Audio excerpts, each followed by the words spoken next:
Hello, you're listening to Hear This Idea, a podcast showcasing new thinking in philosophy, the social sciences, and effective altruism. In this episode, we talk to Julia Shvets, who is a senior lecturer in Christ College at the University of Cambridge. Julia was also actually my director of studies during my undergrad, and so I'm really excited to finally have her on the show. Julia's work is mostly about micro and behavioral economics, which means that she is interested in analyzing data to try and explain why we make the decisions that we make. And in particular, Julia is interested about some of the more unusual decisions that we make. So decisions that might appear weird or irrational, to use that dreaded word. So in this episode, we really talk about two papers that get at different examples of this kind of weird, irrational behavior. The first one is overconfidence, which means trying to understand why people think that they are so much better than they actually are, and really that they have any right to believe that they are. And then, if there might be any strategic reasons why being overconfident can actually be useful. The second paper that we're interested in is about rank incentives, which is a little bit more abstract, but basically what it means is why people might be motivated by things like social prestige, more so than by other things such as like money. And I think it's really interesting and really kind of blurs the line between what we normally think economics is and what kind of psychology is. That leads us quite nicely onto the last part of our conversation, which is mostly about what kind of value economics can add here. Julia points out that a large part of it is taking kind of existing lab experiments and seeing if they hold in the real world. So we'll talk about why just relying on lab data can give you a skewed image of what is actually happening, and also a bit about the social science replication crisis. As always, we add chapter marks, and we also have a write-up where you can find out a lot more about everything we kind of talked about. But without any further ado, we start by asking Julia about what got her interested in economics in the first place. I've always enjoyed thinking about people, about their characters, their motivations. Being Russian, I grew up on novels that have complex characters and moral dilemmas like Dostoevsky, Crime and Punishment, Brothers Karamazov. So I really liked thinking about what makes people tick. At the same time, I liked maths a lot, the beauty and the rigor of it. And what attracted me to economics initially is its the wonderful combination of the two, that you can bring the mathematical models, rigorous logical models, to study human behavior. Okay, so we're going to talk about your work on overconfidence. And my first question is, what is overconfidence in this context? That is the context of behavioral economics. In what sense does it deviate from what you might describe as rational and Bayesian and this kind of thing? So there are various definitions of overconfidence one could employ, but let's not get bogged down in that, and let's just define overconfidence quite roughly as people believing that they are somehow better or more able than they actually are. Your second question is very interesting. How is this overconfidence? Is it compatible with rational information processing? And the answer to this is yes and no. So it's possible that people are overconfident simply because they don't have any information. So suppose you're on an uninhabited island, you've never seen anything else, and you've been asked, how does your island rank in terms of production of coconuts relative to all other islands in the world? But you just really don't know. So you might give a random answer, and there is a good chance that this answer may overstate your island's true rank. So that would kind of make you overconfident about your island, but actually it's just a mistake because you don't have any information. So there, what appears like overconfidence doesn't actually violate any rational information processing assumptions. The story is a little different if you were given lots and lots of information about coconut production on other islands, and you still keep saying that your island is the one with the most coconuts, even if it's not. That does not look very rational anymore. We would expect rational agents to use the information to what economists would call update their beliefs and converge on the true answer. Mm. Yeah, that's really interesting. I guess I didn't consider the possibility that you could arrive at a false, overconfident belief by a more or less rational process in cases where you just don't have enough information to reliably get to the truth. That's a great point. I'm curious to know now about some examples in the real world, other than your own study, which we'll talk about overconfidence. And in particular, does it vary a surprising amount across professions and settings, or are more or less most people, most of the time, the same kind of level of overconfident? There's masses of evidence from psychology that people are overconfident. In fact, there is so much evidence. A lot of people believe this is the best documented human bias.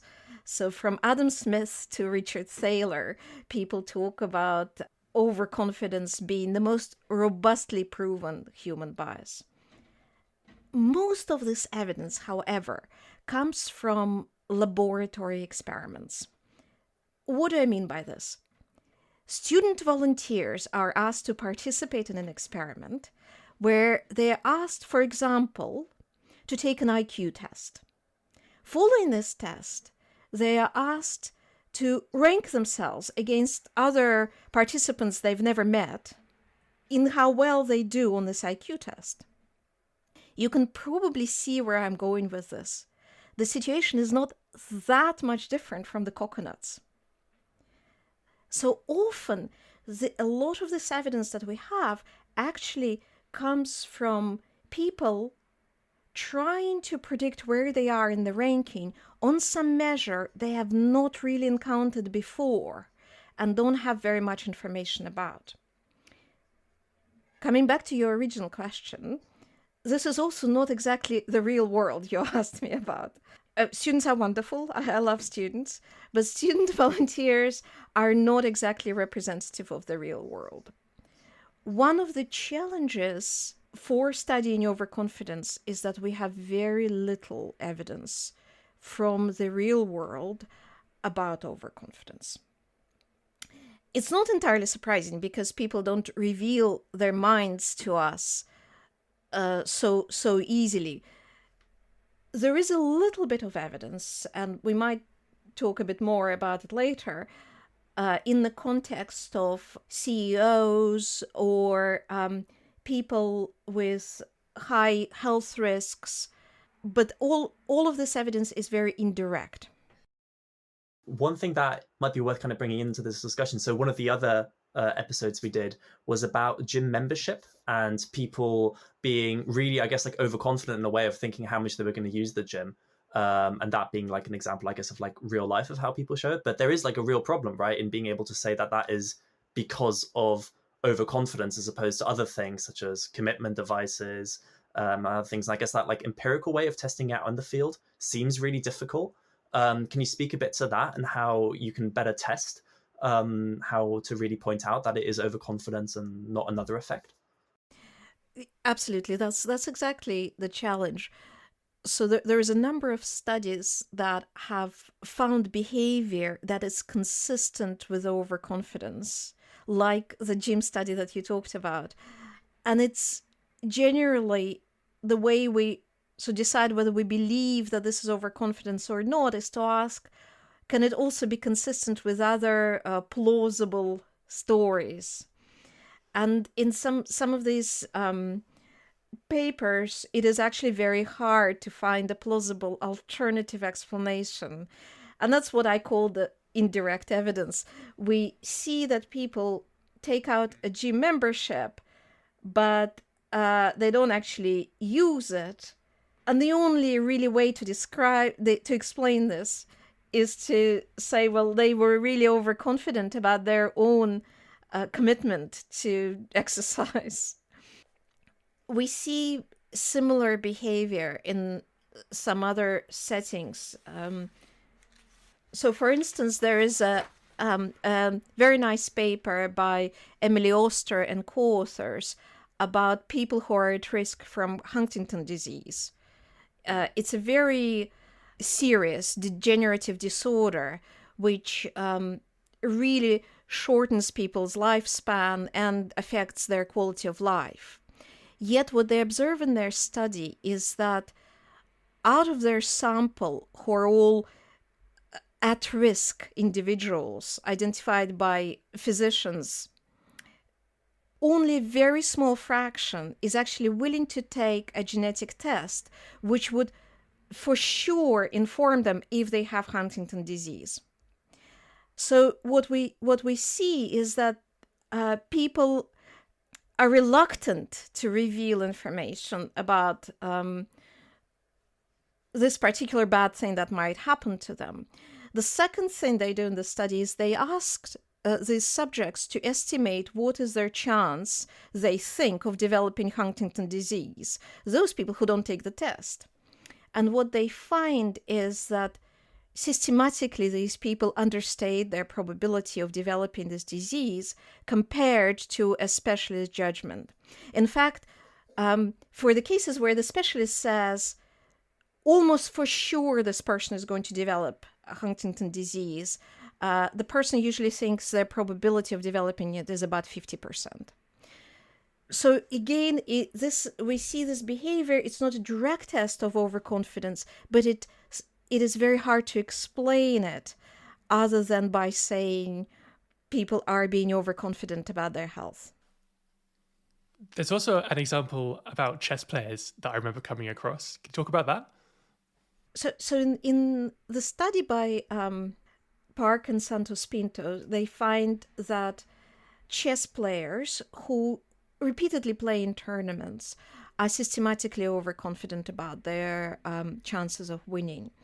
And this, I think, is a very interesting piece of evidence because remember our initial discussion about making mistakes when you don't have any information versus not processing information correctly. Well, unlike people who are at risk from Huntington disease, who really, it's a one-off thing in your lifetime, these chess players actually play games repeatedly. So they are the kind of guys that have a lot of information.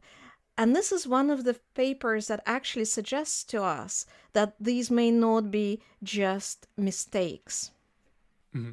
Yeah, that's interesting. And when you think about examples like that chess example, it does make you think that maybe there is some kind of beneficial reason to be overconfident. Like, sure, it's irrational in a narrow sense, but I can imagine being a chess player, and if I had, if I'm realistic about my chances of winning this next tournament, then it's going to be a lot harder just to get out of bed and pay the fee and then go and lose another tournament. If I'm unrealistically confident about my chess skills, then maybe I could just play enough to get to the point where I really do start improving. So I want to ask, in the kind of general case, why do so many people appear overconfident? And is this kind of self-benefit type thought applicable? And in that sense, is overconfidence maybe irrational in a narrow sense, but kind of self-serving or rational in some kind of broad, wobbly sense? So that's the $1 million question, right? Is the fact that overconfidence is so pervasive, does that fact imply that there is somehow demand for overconfidence on our part, that these are not just cognitive mistakes, that for some reason we find it beneficial to engage in overconfidence? And this is exactly what a paper by Roland Benabou and Jean Tirole is about, where they study overconfidence as an example of what they call motivated beliefs.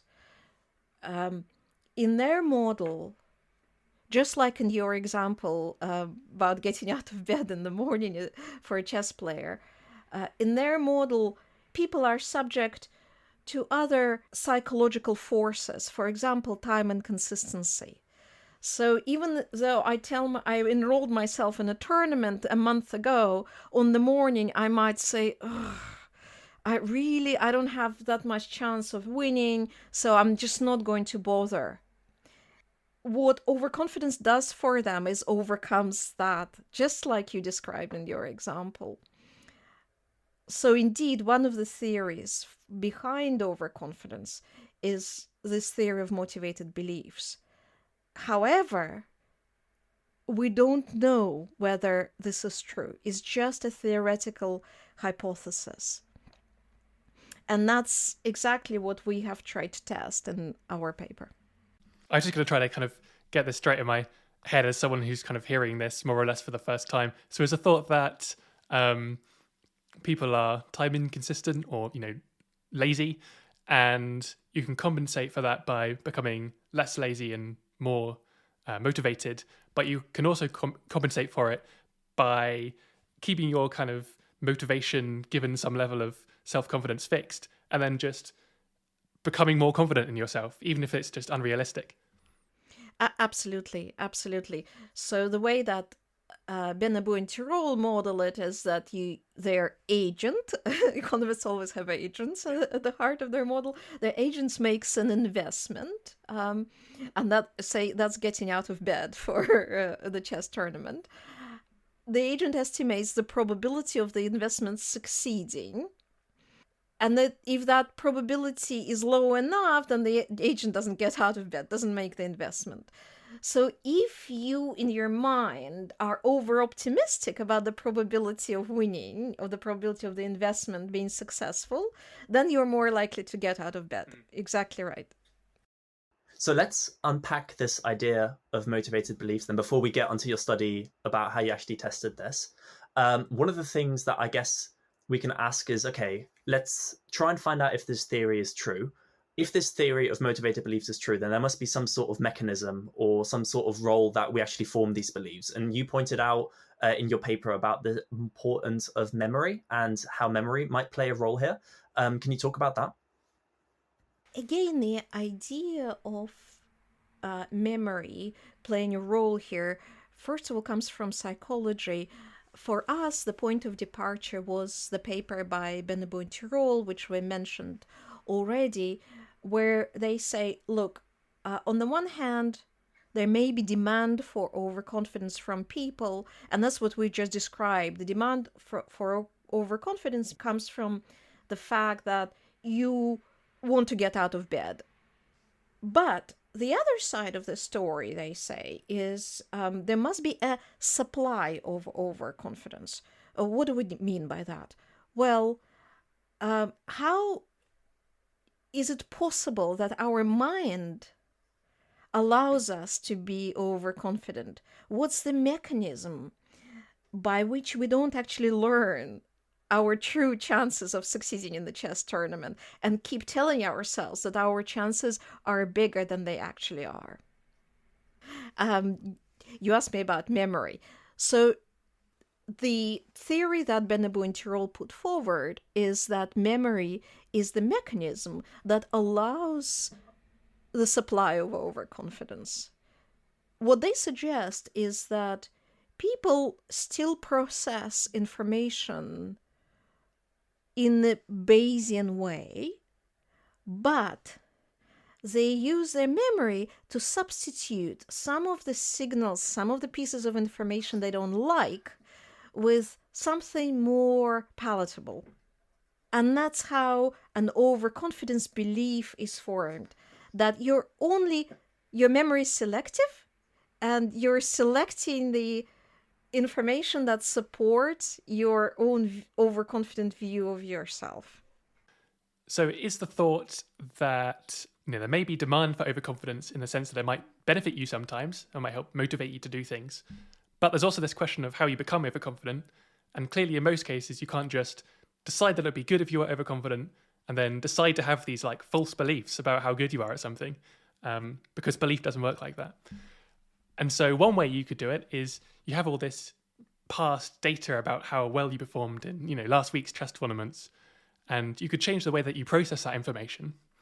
And another answer is you kind of just select the past information which you choose to process. And that past information is your memory.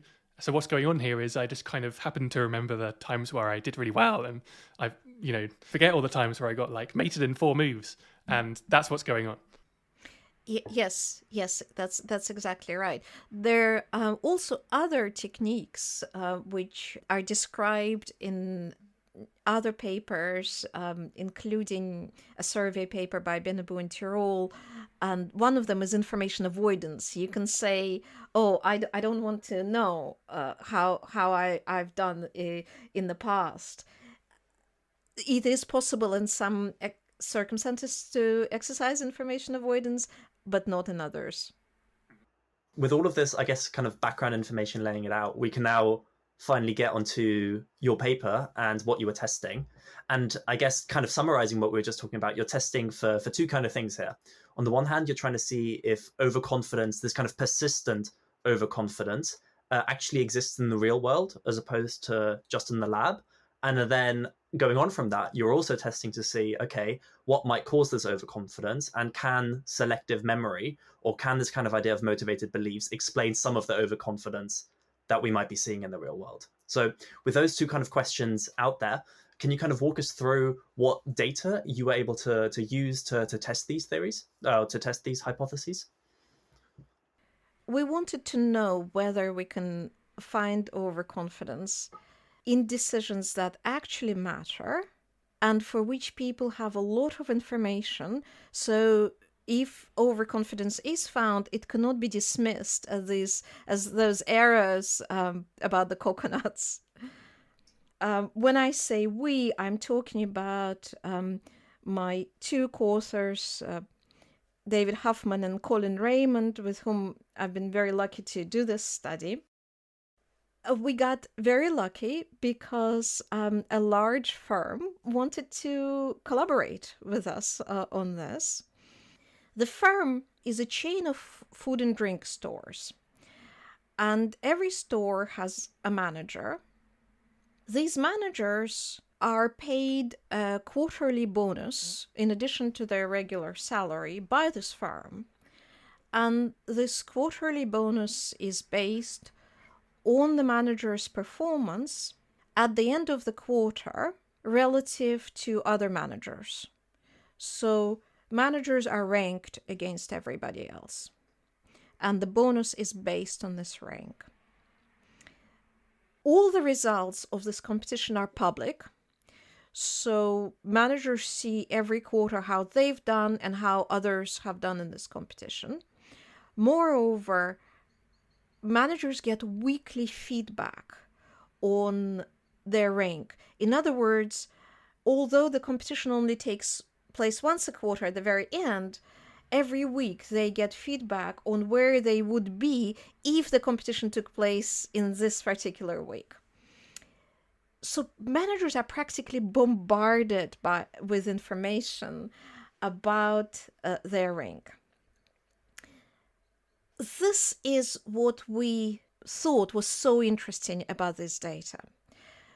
When we looked at it, when we saw how the incentive scheme worked, how much information the managers were getting, how central this competition was to their daily work, we realized that this was a very good testing ground for whether there was really persistent overconfidence in the field.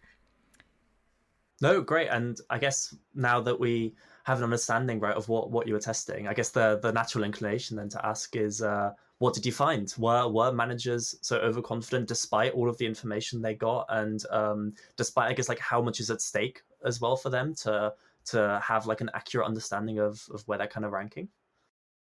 To measure overconfidence, we asked the managers to predict which quintile of the ranking they would fall into at the end of the current quarter. By quintile, of course, I mean which 20%, from the bottom 20% to the top. What did we find? When we got the managers' predictions, and waited for a bit for the quarter to be over. Then we got the actual results from the firm and we compared the two. About 30% of managers thought they would come out in the top quintile, so in the top 20%.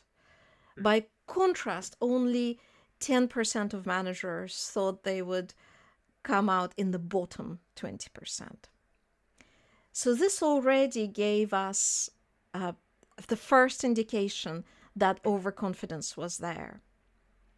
I should probably say that this is not quite what we expected.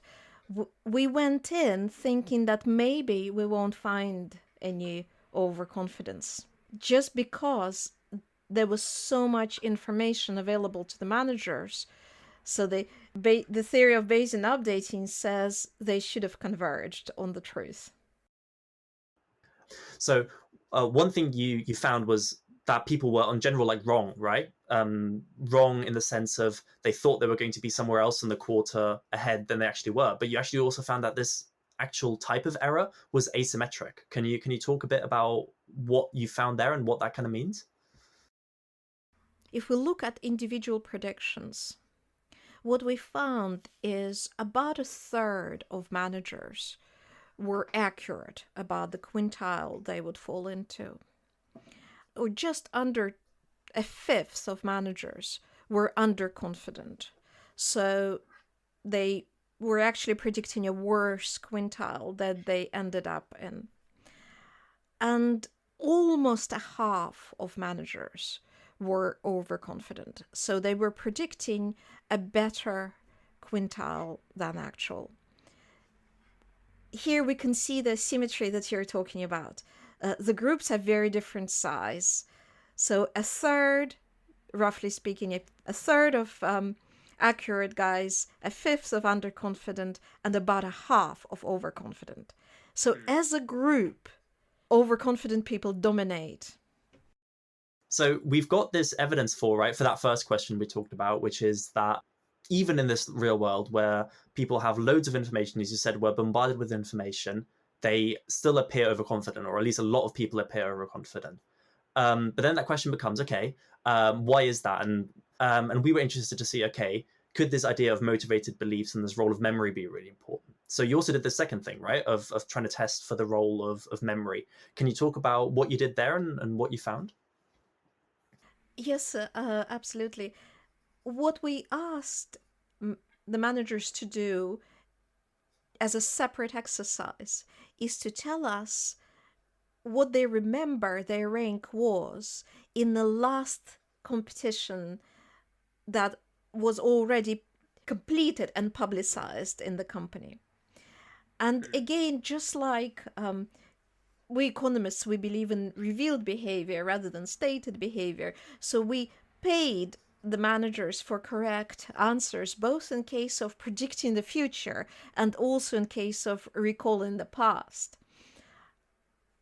When they recalled the past, of course, we had the actual data, so all we needed to do is to compare their recollections with the data that the firm has given us already, and it was very clear who was right and who was wrong.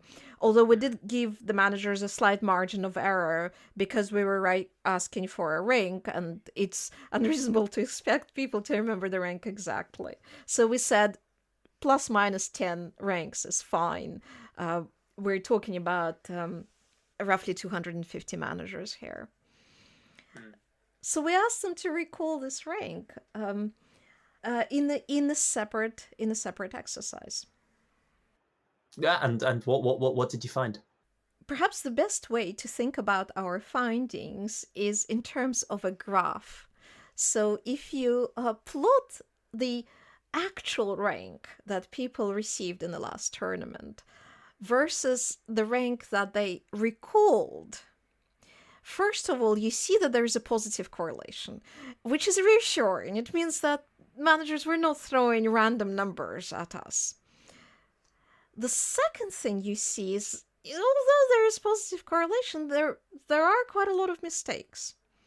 The third thing you see is that these mistakes are not symmetric. Again, we come to this idea of asymmetric errors. if you look at people who did really well in the last competition, they don't make errors. They remember how they did pretty well. But as you look at people who didn't do so well, you get more and more errors. And the final thing that we observe is that these errors are predominantly in one direction. People exaggerate how they performed in the last competition in their head when they were reporting this to us. Yeah, and we'll include a picture of this chart, right, for listeners who might have like trouble imagining this all in their head. But it's really quite shocking to see, right? You have this like straight, 45-degree y equals x kind of line, which is what it should be for people to recall, and then you can see what the mean actually is, and it's really close for like the first 50 ranks, and then it just kind of like takes off, and people then start making mistakes. And I guess that kind of links into what you were saying about this motivated reasoning and this very selective recall of memory. Absolutely. What this graph shows is that as a group, these managers are using selective memory. But that's not quite enough for us to say that motivated beliefs are at work.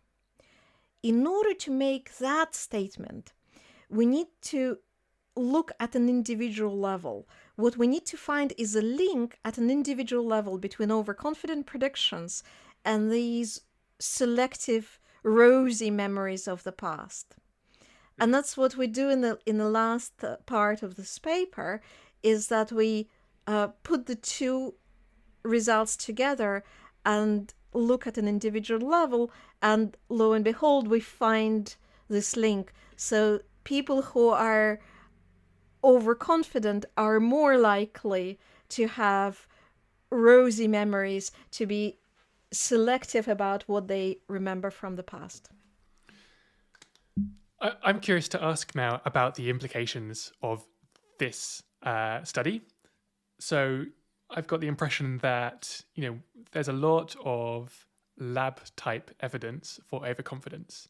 And that's not so surprising, right? Like you give some student doing a study for course credit, you give them like an IQ test or something they've never done before and ask them to rank themselves. Something to go on. There are no stakes. People are going to be overconfident. But maybe the hope is that you get into the real world where there are some pretty firm incentives to be right. The stakes are a lot higher, and people have a lot more access to past information about their own performance. You might hope that they are far less overconfident or not overconfident at all. But in this example, people are pretty overconfident. And that feels kind of like a bummer to me. It feels pessimistic. So yeah, I'm curious whether this implies anything about how we can come up with incentives to stop people from being so overconfident in cases where it's harmful. Are there any kind of heuristics or like rules of thumb that you use in your own case to kind of pick up on when you're being overconfident and tamper that? This is a very interesting question, and I think I'm not going to give an entirely satisfactory answer to it. But let me try to unpack it a little bit. There's a lot in this question. I think the first question for me is this a pessimistic finding? And it's certainly pessimistic for the Bayesian theory of economics. People are not purely Bayesian information processors as economists have modeled them for years. Otherwise, whether this is a pessimistic finding or not depends a little bit on whose point of view you're looking from. So first of all, from the manager's point of view, is this finding pessimistic? So on the one hand, they are inaccurate. That's clear. But on the other hand, remember, we've come to this by saying maybe what's at work here is this theory of motivated beliefs. And in fact, we've now come to evidence that's consistent with the theory of motivated beliefs. And at the heart of this theory is a conjecture that people persist in overconfidence because they're getting some benefit from it. They may also be paying a cost as well, because sometimes they will get it very wrong. So sometimes a chess player will force himself to go to a tournament he really doesn't have any place to be in. But the reason why overconfidence persists is because it delivers a benefit, because there is this demand. So it becomes actually ambiguous whether the finding is pessimistic from a point of view of an individual, and whether it would be better for an individual if somebody fixed this little thing in their head and adjusted the belief. That is not clear. Yeah, I was going to say it then. So do we have evidence from that then that more overconfident managers tend to be worse performing managers? Like, is there any reason to believe that overconfidence is actually harmful for them, or that they might even be more overconfident in like actual managerial decisions, right, as opposed to survey things that really get at their ego, or that really cause them to self-reflect on their performance? So this is a very important question about how overconfidence actually affects performance and decisions. And this is a question we don't really look at in this study, except in a very preliminary way.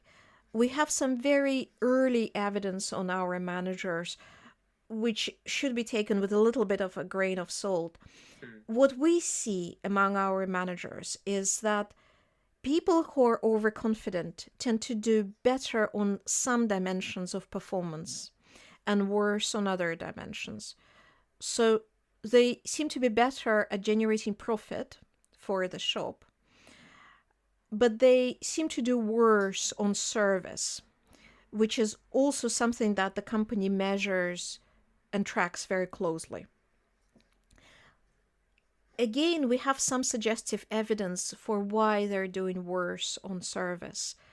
What we see is the company issues recommendations to these managers about how they should staff their shops. So how many people they should have and which jobs these people should be doing.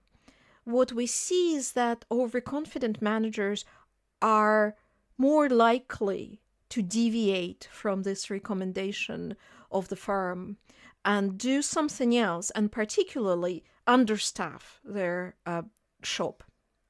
And that translates into worse service. So these are just preliminary results, but they're already suggestive, again, that overconfidence can be a double-edged sword. Did you find any gender differences with respect to overconfidence here? So there's a kind of, you hear it said that women may tend to be like less overconfident in work environments. And does that bear out? What does your research have to say about that? A very interesting question, and the one we were also very curious to explore. The answer is no, we don't find any differences, any gender differences in overconfidence here. It's not entirely surprising because we don't have a random sample of individuals. We have a sample of managers who have self-selected into this job. And this job is highly competitive. So what we think is happening is that women who are not that confident would probably not go into this job. And that might explain why we're not finding any differences. Let's move on to the second of your studies, which we kind of wanted to unpack here, which was about this idea of rank incentives. So you actually used the same data, right, that you got from this company about managers and stuff to kind of see how people respond to financial incentives as opposed to rank for some reasons of social prestige. So I know that's a bit kind of wishy-washy in here, but would you mind kind of expanding about that to listeners about what you were interested in finding here and what different thing you were looking to test? One of the implications of the study that we just talked about on overconfidence is that managers clearly appear to care about their rank.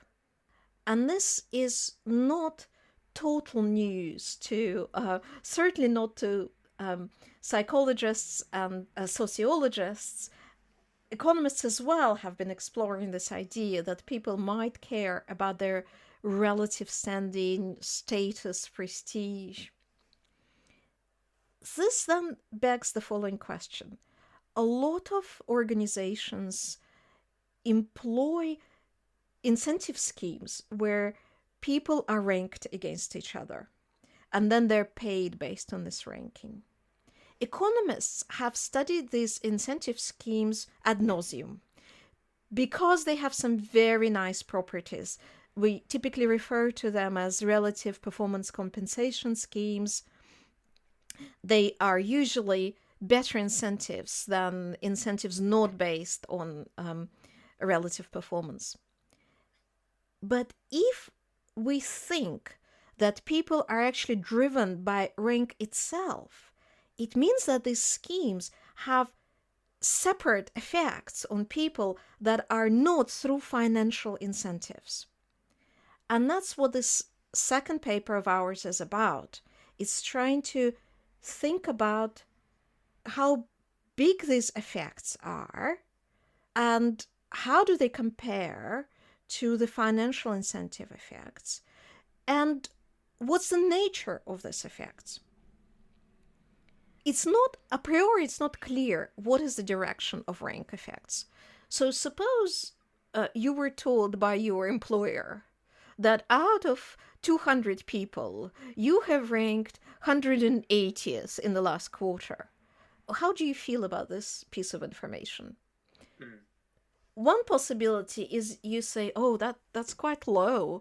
I better pull up my socks and put in a bit more effort to do better next time. But it's also possible that you say, 180th? And I worked so hard, I'm just going to give up. This is a total sham. Which of these effects is going to be present is an empirical question. And we don't really have that much evidence on this. We have some evidence, but it's a little bit mixed, and a lot of it is from the lab. So it was important for us to look at what actually happens in the field. One of the reasons, right, why there must be so little evidence on this is that it must be really hard to test, right? So kind of starting with that first thing you mentioned, out of those two things you were looking into, which is this question of, do people care about rank because there's money involved, right? If I do better, I get a bigger bonus and money is good, so I want to do better. Or is there like a more fundamental reason why I care about doing well out of this group of relative managers or out of my peers? And I guess the problem in finding evidence on this is because you get both, right? When you look at the data, right? When people do better, you get both. So it's really hard to actually test which one of these two it is. But your data allowed you to do this. Could you explain why your data was special in allowing you to test this? And I guess what you found then as well?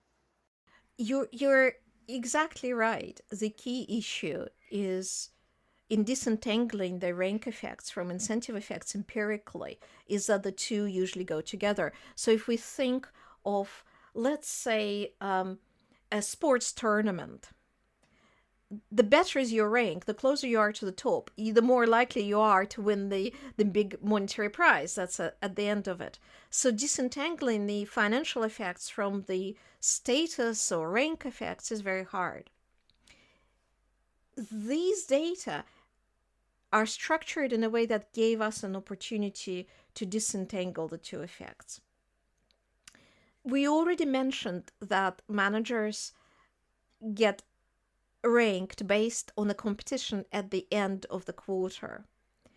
The way that the bonus is calculated is the following.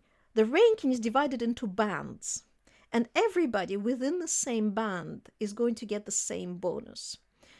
So your precise rank does not matter for the bonus you get. What matters is what band you're in. Now, when the managers get their week 11 feedback, they can see two things. They can see what rank they're getting together with everybody else, and they can also see which band they fall in. And not only that, they can see how close they are to the boundary of that band. Why is that important? Because if the manager is close to the band boundary, it means that with only a little bit more effort in the last 2 weeks in the run-up to the competition, they can actually shift their bonus to a higher band. But if they're quite far away from the boundary of that band, they face zero financial incentives because it's just too far. Whatever they do, they're not going to jump in the last 2 weeks. 2 weeks it's a short period of time. And this is the property we exploit. What it tells us is essentially financial incentives at week 11 oscillate with rank. They increase when you're near the boundary to the next band, and then they fall as you get into the middle, and then again they increase as you near the boundary. It's a kind of a sinus wave. And this allows us to separately test for the effect of rank and the effect of incentives. Following on from that then, so I guess if people were to care about financial incentives, you would also see it oscillate, right? Because it makes sense to put more effort in when it's worth putting more effort in. So you would also imagine it to oscillate. And if people just cared about prestige or they just cared about the social stuff, then that oscillation shouldn't matter because you still care about your rank. You don't care about the band. You care about the rank you're in. So you have these two, very different outcomes you would expect. And I guess which one of those two did you find then? And what does that mean? What we find is that there is very little response to financial incentives in these 2 weeks. We find a little bit, but it's quite weak and small. We do, however, find people responding to rank. And remember, we started with the question, well, which direction does this response go into? Is it going to be, I'll try to catch up, or I'll try to give up when I get a very high bad rank? And what we find quite unambiguously in the data is that people try to catch up. So when they get a rank that is large, which means you're low down in the ranking, they improve their performance. What's also nice about this data set is that not only we see people's performance, we also see some of the managers' decisions about the variables that directly affect this performance, particularly how much labor to employ in their shop. And what we see is that labor moves in the same direction as would be predicted by the idea that managers want to improve their ranking. So when managers want to improve the ranking on profit, they cut labor because labor is a cost. However, when they want to improve their ranking on service, they increase labor because that's how you get better service. And that's a very important building block of these results. So it seems very intentional, right, what managers are doing. But I guess from this kind of, was it homo economicus perspective, this really doesn't seem to make any sense. So I'm imagining, okay, I'm a manager, 2 weeks before this kind of bonus allocation, I get told, Luca, you've been doing really poorly. You are 20 places behind. There's no way you're going to be able to catch up in these 2 weeks. And still, I make this very intentional decision of changing my labor strategy so I can improve my service, or I can improve my profits, or whatever I'm kind of lacking on. And I still invest all of this effort just to improve my ranking, even though there doesn't really seem to be any financial incentive that's worth me putting in all of this effort. One thing that we're definitely not saying is that incentives have no role.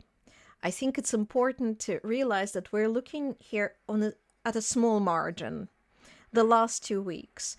This is definitely does not does not imply that the whole incentive scheme can be scrapped and the managers would try just as hard as before. No, we don't believe that at all. There are lots of theories that tell us why people might care about rank, even though it is not tied to financial incentives. Psychologists and sociologists have long picked up on the fact that people have these status concerns. Where exactly they're coming from is a bit of an open question. Larry Samuelson and his colleagues have a nice paper talking about why people may care about their rank based on evolutionary reasons. The theory they propose is that back in prehistoric times, it was important to look at what other people were doing before you made your own decisions, because that's how you collected information about the environment. So if your neighbor worked a lot on the land, you concluded from this that the conditions were such that the harvest would be a good one. So you, in turn, try to work hard. Observationally, this looks like keeping up with the Joneses. I'm working hard because my neighbor is working hard and I want to keep up with him. But the fundamental reason was that you were trying to learn about the environment. And so that's one of the explanations for why people might still exhibit these kind of rank concerns, even though they're not directly tied to financial incentives now. I also want to bring up something else. Another explanation which is consistent with this data. So we might say that people care about rank because they have these status concerns. But an alternative explanation could be that people simply care about getting the job done well. And rank is a really good measure for how well you're doing your job. Compare it with an absolute measure of performance. Suppose you know your profit figure, but you don't know anybody else's. How do you know whether this is good or bad?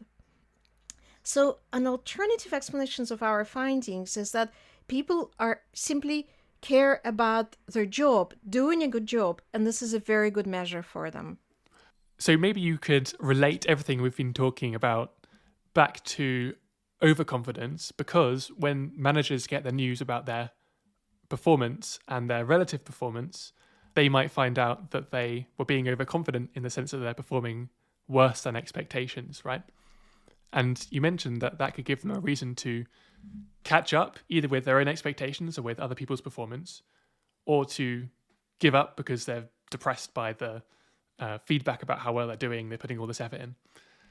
Do economists have any ideas about what determines either behavior? What makes it more likely that I decide to give up when I learn bad news, or that I decide to really get motivated and catch up when I get that news? It's a very interesting question, and I'm afraid the answer to it is that we have very little idea.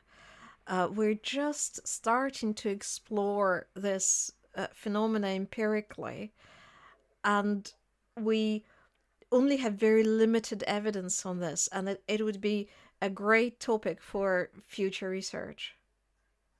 One thing I wanted to ask about as well, which kind of looks at both of your papers together, is the different role of feedback.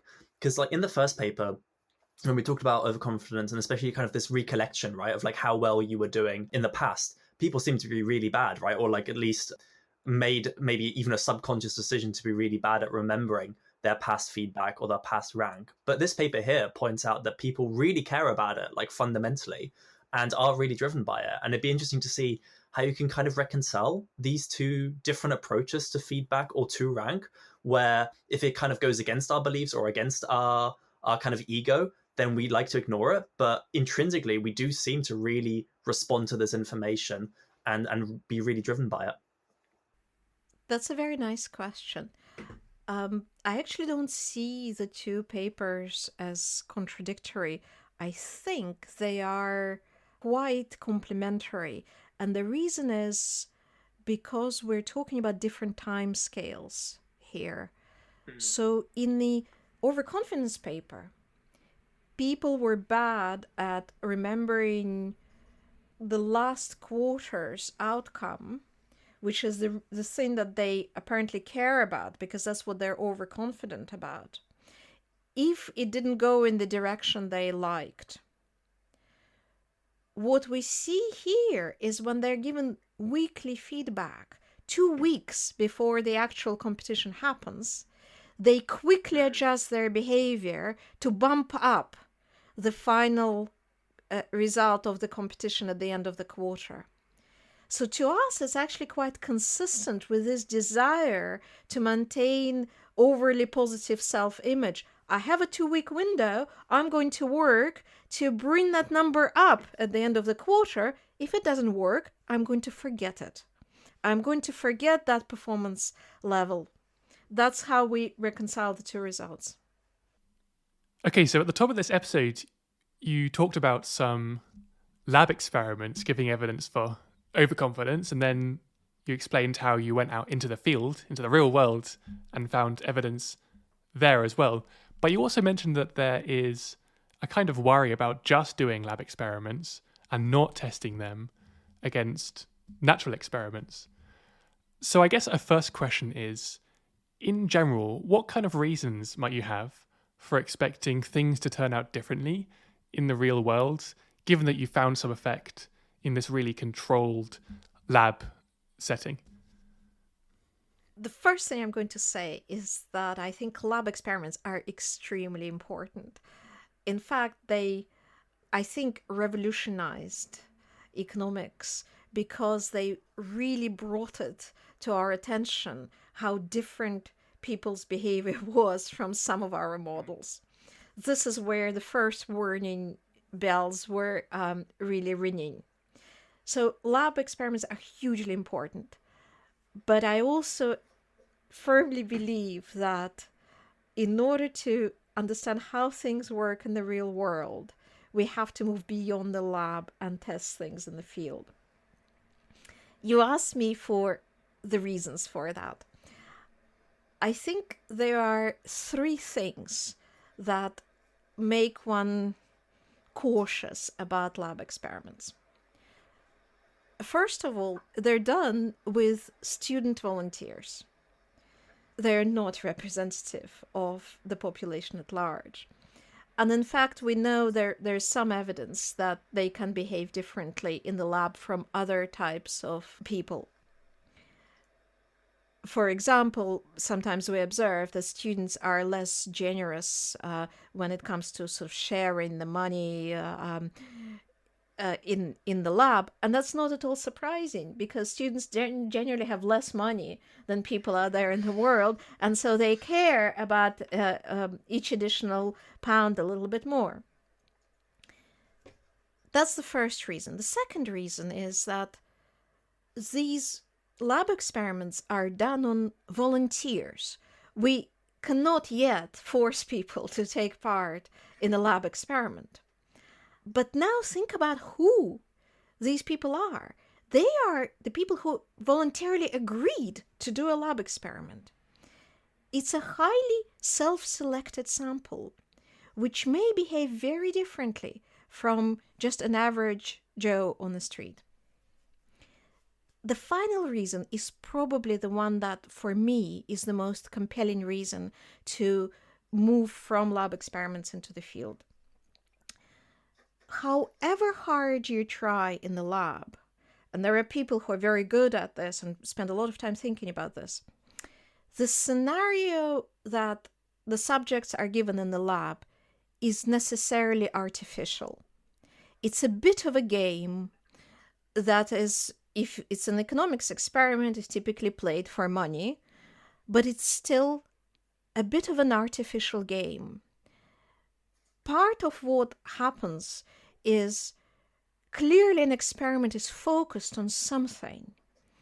When a subject has an hour or an hour and a bit to work on this experiment, for that window of time, the scenario in the experiment is the only game in town for the subject. They're completely focused on it. And that can generate some pretty artificial results.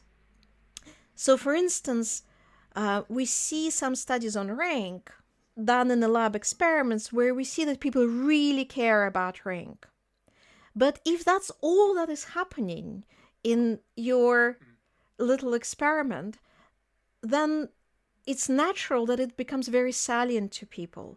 So it's very hard to conclude whether in the real world, where there's so many different things competing for people's attention, they would care as much about rank.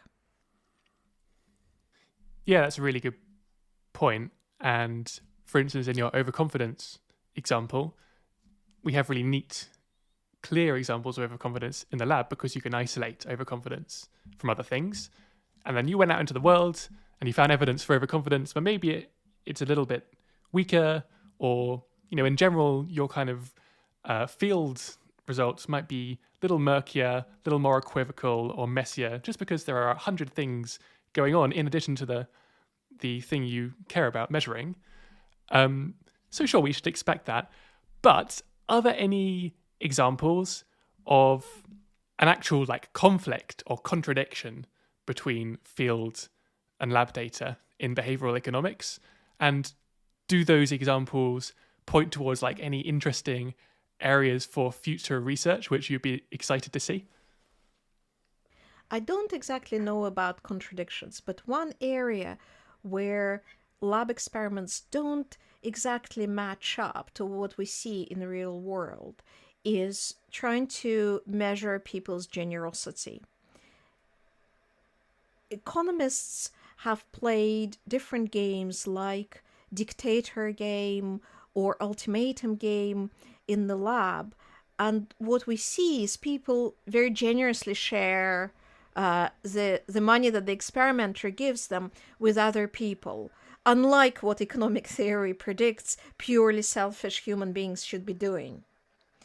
These results were very important in stimulating the development of social preferences research in behavioral economics. So they are very important results, but they don't easily translate into the real world. Why is that? Well, for example, take the dictator game. We see quite often in the lab that when person A is given £1 and they're asked to divide that pound between themselves and person B, where person B has no effect, no influence over this division, we often see that person A would offer half of the pound to person B. That's very nice, that's very fair and very generous. But how do we translate this result into the real world? Well, taken very literally, it suggests that we should be giving half of our wealth away to people who don't have very much. And there is a lot of charitable giving in the world, but it's not of that magnitude. Similarly, lab experiments on reciprocity show quite a lot of positive reciprocity between people. So when somebody does a good thing for me in the lab experiment, I respond by doing a good thing for them. When we take these experiments, and here by we, I mean economists, these are not my studies, when economists take these experiments into the field, we see that positive reciprocity, the evidence is much more mixed on it. It is much weaker. It is often short-lived. So we don't really understand why these lab experiments don't quite translate into behavior in the field. That's really interesting. And it makes me think of, okay, so on one hand, you have, this big replication crisis in the social sciences, which, includes behavioral economics. But then you might think you have a slightly different problem, which is a kind of this worry that you're expressing about the external validity of a study that you've done in a lab. In other words, you've done your study and you have this result, and let's just assume that the result is a true positive, so we're not worrying about replication. But you can still ask how the result applies to the real world. Often these studies, they kind of very naturally suggest like recommendations or policy changes. And this matters because often you'll get a study like this, which takes a result from a really controlled lab setting, and then it gets picked up in like pop psychology books and often by the media, and you get this kind of cycle of hype where people are bigging up the claims until it's just this kind of, scientists have shown that this will guarantee this. And you can even imagine that reaching a point where it makes its way into policy, or at least the kind of decisions that people actually make. So I don't have a very interesting question here other than, do you think this is really a worry, or is this just a kind of over-egged type problem? I think this is something that people need to think carefully about. And there are two ways in which we could try to address this worry. One is to carefully think about the theory behind the experimental finding. So if you want to take the lab experiment and apply it to some real world setting, think about the theory that underlies it. And are the key assumptions satisfied in your setting? The other is, and this is going to be an shamelessly evangelical pitch, we should do more field experiments.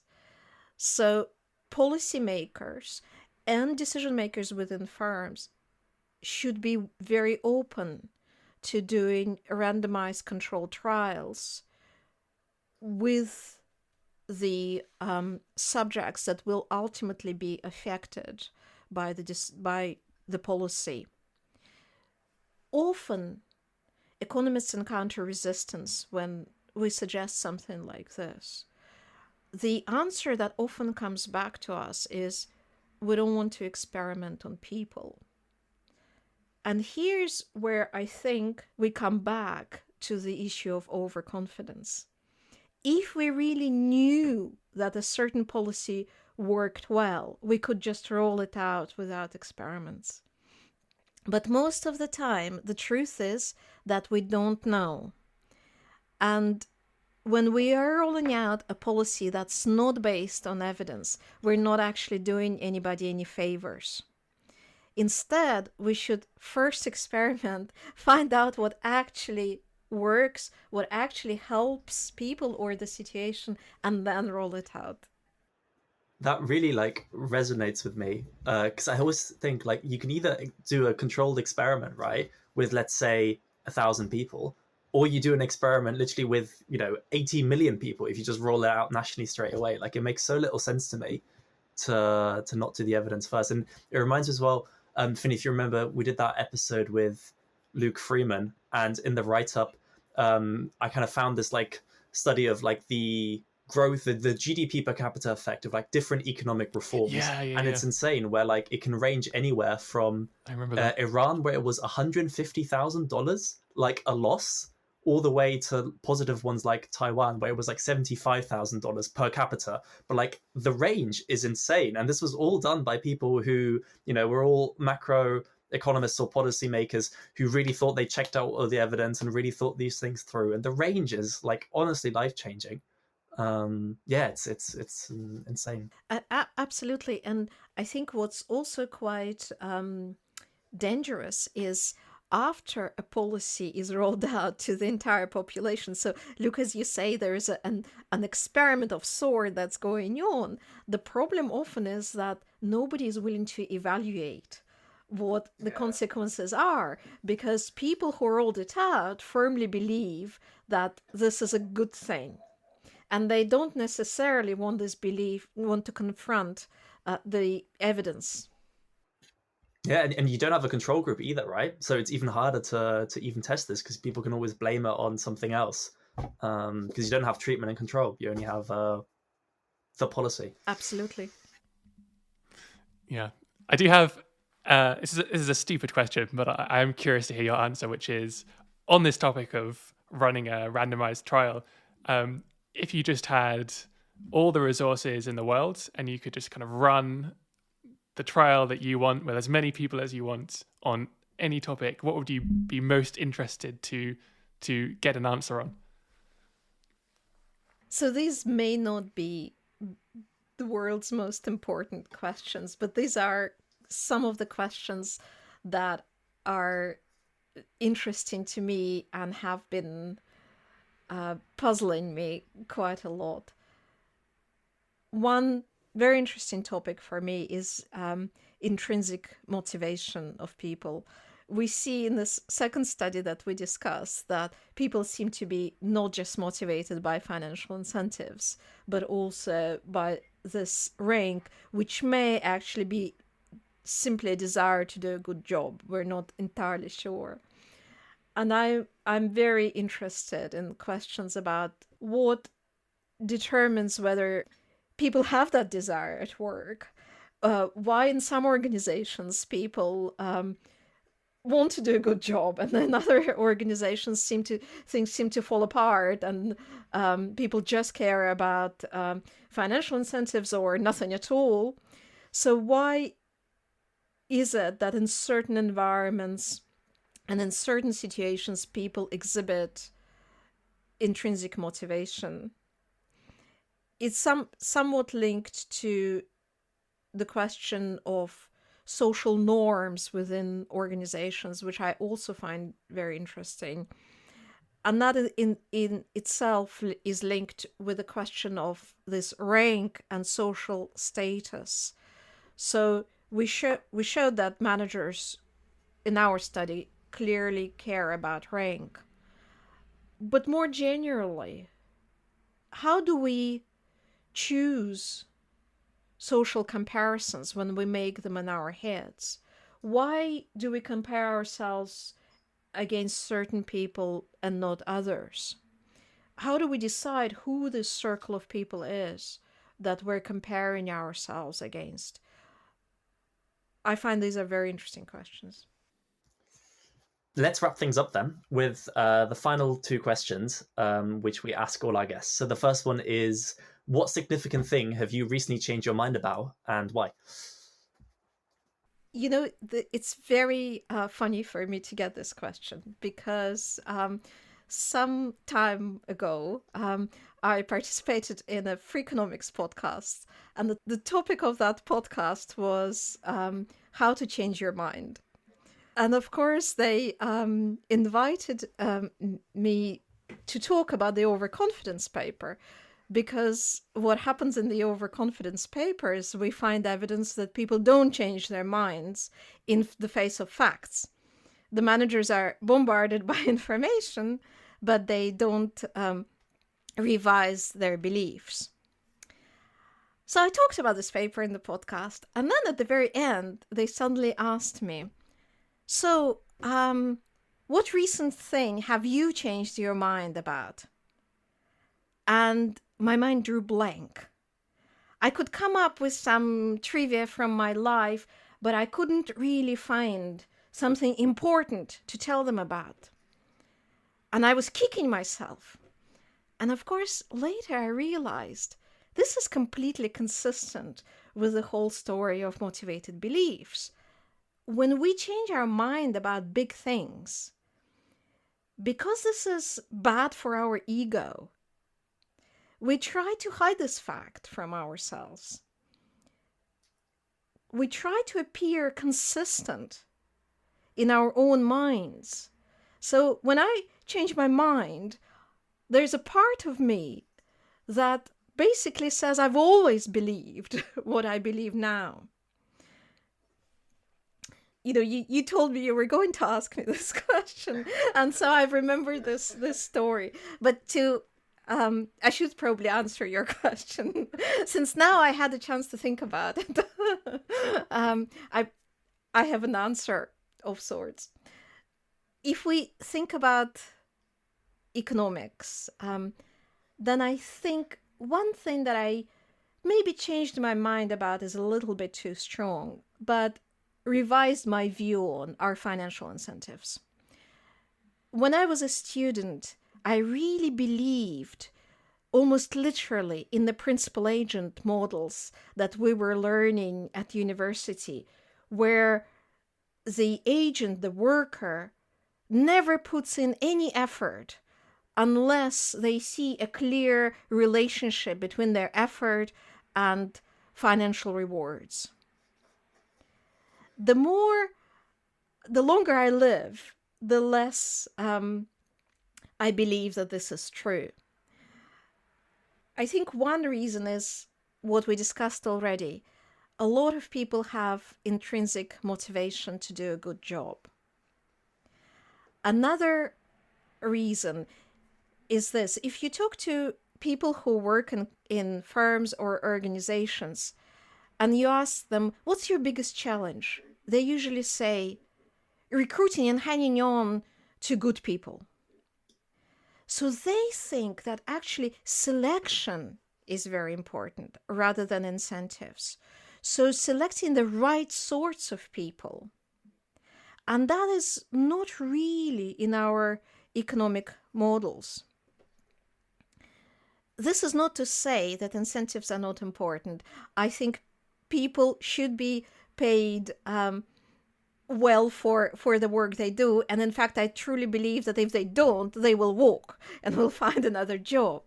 But I don't think that people need to be incentivized for every breath that they take in their workplace.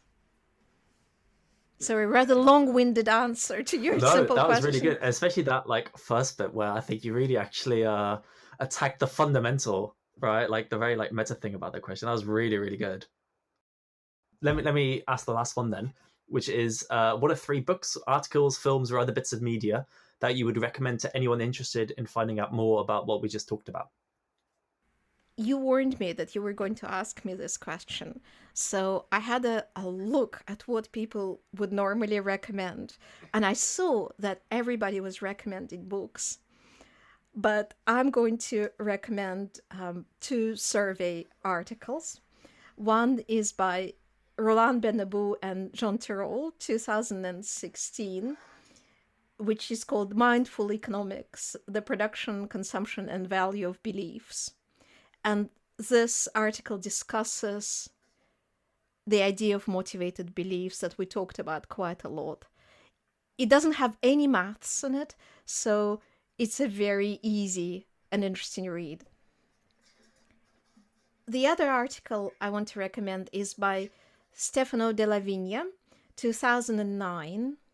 It's called Psychology and Economics, Evidence from the Field.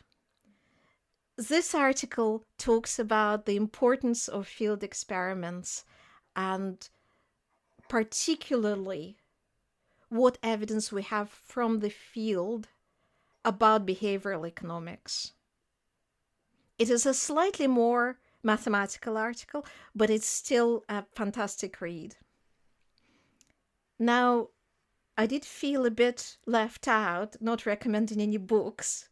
So I decided my third recommendation had to be a book. And since we are wrapping up this podcast, I thought we could come the full circle and I could recommend Dostoevsky's Crime and Punishment as a read for people who really are interested in human motivations. That also doesn't have any maths in it, but a great recommendation. Julia Shvets, thank you so much. Thank you very much. That was Julia Shvets on behavioral economics, overconfidence, and incentives. If you want to learn more, you can read the write-up at hearthisidea.com/episodes/Julia. There you'll find more info about everything we talked about, plus links to more books and articles about the key ideas we discussed. We've heard from some listeners in the past that they find these write-ups really valuable, so if you haven't yet, we highly recommend you check it out. We always do put a lot of effort into them. As always, it would be great if you could leave us an honest review on Apple Podcasts or wherever you're listening to this. If you have any feedback, we also have a new star rating form at the top and bottom of each write-up, with some space to leave comments. You can also email us any suggestions, thoughts, or hate mail to feedback@hearthisidea.com. We'd love to hear from you. Finally, if you want to support the show more directly and help us pay for hosting these episodes online, you can leave a tip by following the link in the description. Thanks very much for listening.